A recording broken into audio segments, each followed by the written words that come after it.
होरीलाल गांव का जमींदार था। वो सड़कों पर कूड़ा साफ करता था और लोगों के घरों पर जाकर कचरा कलेक्ट करता था। होरीलाल को गांव के लोगों से ये शिकायत थी कि गांव में उसे कोई इज्जत नहीं देता।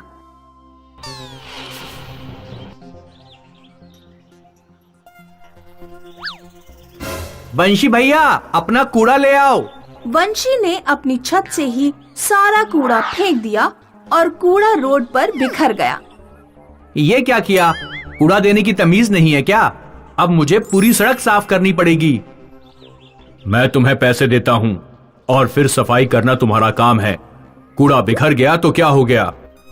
बंशीलाल रोजाना सड़क साफ करता था, लेकिन लोग तुरंत ही सड़क पर कूड़ा फेंक देते। ये तुम कूड़ेदान में क्यों नहीं डालते हो? मैंने अभी झाड़ू लगाई है और तुमने सड़क पर कूड़ा फेंक दिया। हम जवान लोग हैं, जो चाहे करते हैं, किसी से नहीं डरते। तुम्हारा काम है झाड़ू लगाना, तो झाड़ू लगाओ, समझे अंकल? हर शाम होरीलाल बहुत दुखी होकर घर पहुंचता।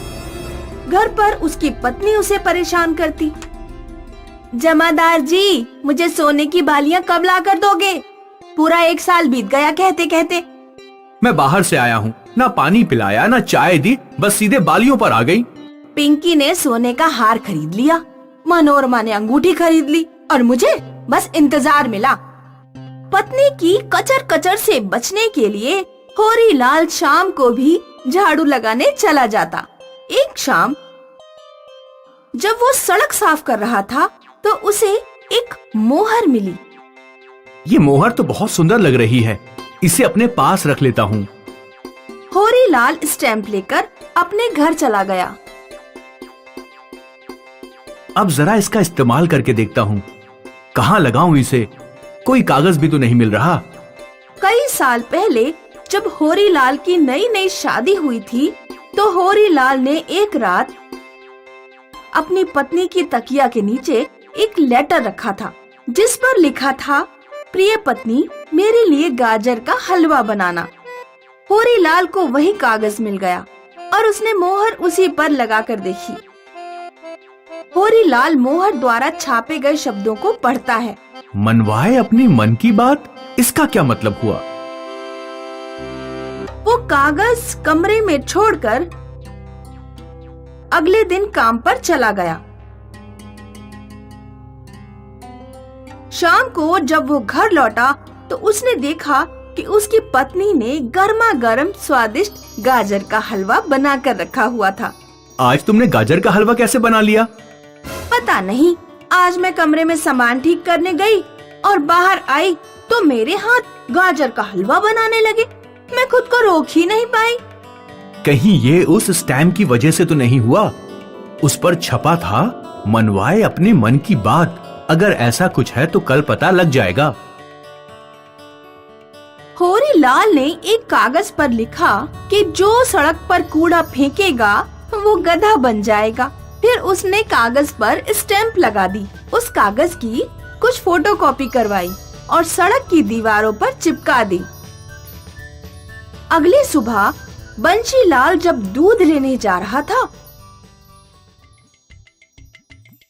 तो उसकी नजर दीवार पर चिपके पर्चे पर पड़ गई। जो सड़क पर कूड़ा फेंकेगा वो गधा बन जाएगा, होरीलाल। ये क्या पागलपन है? मैं अभी सड़क पर कूड़ा फेंकता हूँ। बंसी ने अपनी जेब से कुछ बेकार चीजें निकाली और सड़क पर फेंक दी। सड़क पर कूड़ा फैलाते ही वो गधा बन गया। अब आया मजा। बंसी भैया, अब आ जाओ और ढैचू ढैचू करो। गांव में कई लोग सड़क पर कूड़ा डालने की वजह से गधे बन गए। डर के मारे लोगों ने कूड़ा फेंकना बंद कर दिया। गांव की सारी सड़कें बिल्कुल साफ सुथरी रहने लगीं। कूड़ा फैलाने वाले लोग तो सुधर गए, अब ज्यादा डिमांड करने वाली पत्नियों में भी थोड़ा सुधार तो होना चाहिए। होरीलाल ने फिर एक लेटर लिखा और स्टैंप लगाकर गांव की दीवारों पर चिपका दिया। होरीलाल की पत्नी बाजार गई तो उसकी नजर पर्चे पर पड़ी। जो औरतें अपने पति से सोना चांदी मांगे उनकी नाक लंबी हो जाए। ये किस पागल ने लगा दिया है। हमेशा की तरह होरीलाल जब शाम को घर पहुंचा तो उसकी पत्नी सोने की बालियां मांगने लगी। सोने की बालियों का नाम लेते ही उसकी नाक 10 इंच लंबी हो गई। अरे ये क्या हो गया? मेरा चेहरा कितना बदसूरत लग रहा है। उस पर्चे पर लिखी बात सच हो गई। गांव में और भी कई औरतों की नाक लंबी हो गई। डर के मारे लोगों ने घर से निकलना ही बंद कर दिया। लोगों के गधा बनने और नाक लंबी होने की बात गांव के मुखिया तक पहुंची। गांव का एक आदमी मुखिया से बोला, मुखिया जी, होरीलाल जमादार के पास कोई जादुई मोहर आ गई है। कागज पर कुछ भी लिखकर अगर वो मोहर लगा देता है तो पढ़ने वाले के लिए वो बात सच हो जाती है। कुछ करिए, गांव के लोग डर के मारे घर से बाहर नहीं निकल रहे हैं। मुखिया होरीलाल के पास पहुंचा। होरीलाल, तुम्हारे पास जो मोहर है उसे नष्ट कर दो। गांव के लोग गधा बनने और नाक लंबी होने के डर से घर से बाहर नहीं निकल रहे हैं। अगर गांव वालों ने मुझे थोड़ा भी सम्मान दे दिया होता तो मैं कभी उनके साथ ऐसा नहीं करता। मैं लोगों की गंदगी साफ करता हूँ, क्या मुझे थोड़ी बहुत रिस्पेक्ट भी नहीं मिलनी चाहिए? मुखिया गांव के लोगों को बुलाता है और उन्हें समझाता है। सुनो गांव वालों, अगर होरीलाल जैसे जमादार गांव की गंदगी साफ नहीं करेंगे तो फिर ये हमें ही करनी पड़ेगी। साफ सफाई करने से कोई छोटा बड़ा नहीं हो जाता। हम सब बराबर हैं, भले ही हम काम अलग अलग करते हों। होरीलाल को सभी लोग उचित सम्मान देंगे और बेवजह कूड़ा फैलाकर उसे परेशान नहीं करेंगे। गांव के लोगों ने होरीलाल को परेशान करना बंद कर दिया और होरीलाल ने जादुई मोहर नष्ट कर दी। मोहर नष्ट होते ही जो लोग गधा बने थे वे वापस इंसान बन गए और जिन औरतों की नाक लंबी हुई थी उनकी नाक भी ठीक हो गई। मधुपुर नाम का एक छोटा सा शहर था। शहर में एक मकान था। मकान में 2 किराएदार फैमिली रहती थी, एक नंदा की फैमिली और दूसरी सुलोचना की फैमिली। नंदा अपने पति सुधीर और कुंवारी ननद सलोनी के साथ रहती थी और सुलोचना अपने पति निखिल के साथ। दोनों परिवारों में बहुत अच्छे संबंध थे, एक दूसरे के घर आना जाना लगा रहता था।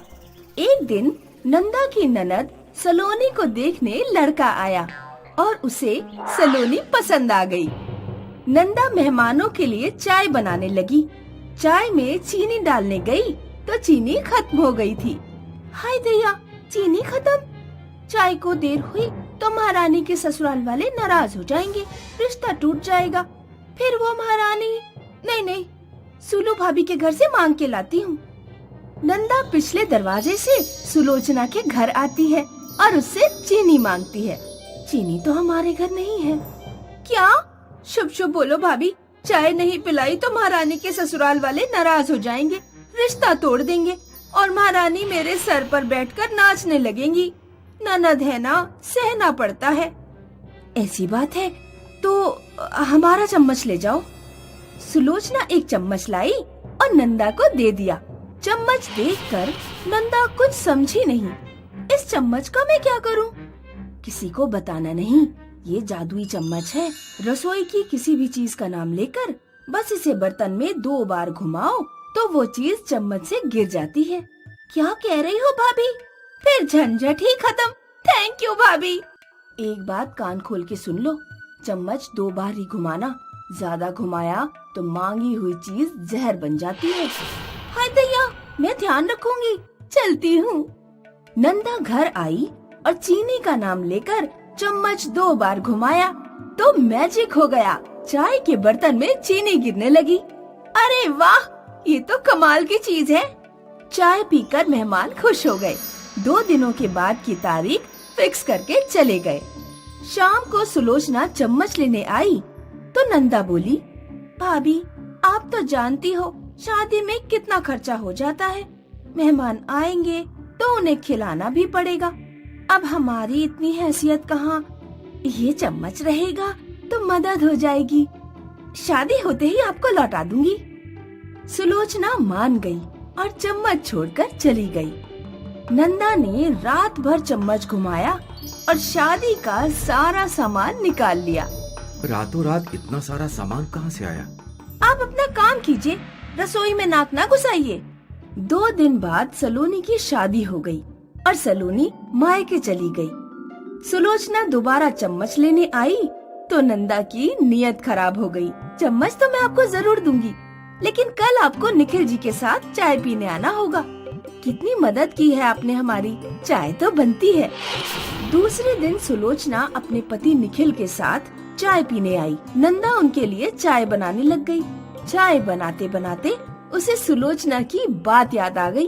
एक बात कान खोल के सुनो, चम्मच 2 बार ही घुमाना है। ज्यादा घुमाया तो मांगी हुई चीज जहर बन जाती है। ये चम्मच 2 बार नहीं 3 बार घूमेगा और हमेशा हमेशा के लिए मेरा हो जाएगा।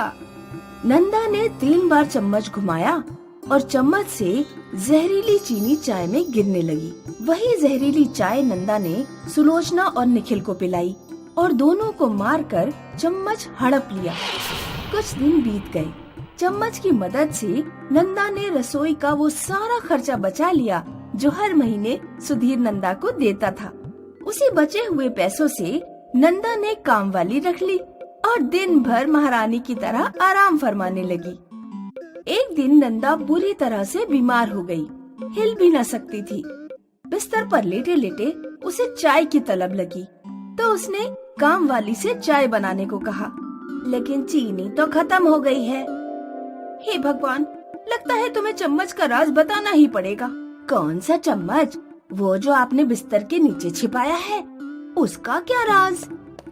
नंदा ने बिस्तर के नीचे से चम्मच निकालकर कहा, किसी को बताना मत, ये जादुई चम्मच है।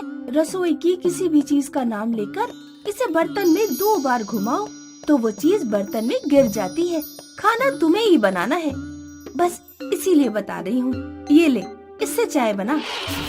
काम वाली नंदा की बात सुनकर चौंक गई और चम्मच लेकर जाने लगी तो नंदा ने उसे चेतावनी दी, और सुनो, 2 बार ही घुमाना, तीसरी बार घुमाएगी तो चाय में चीनी नहीं जहर गिर जाएगा।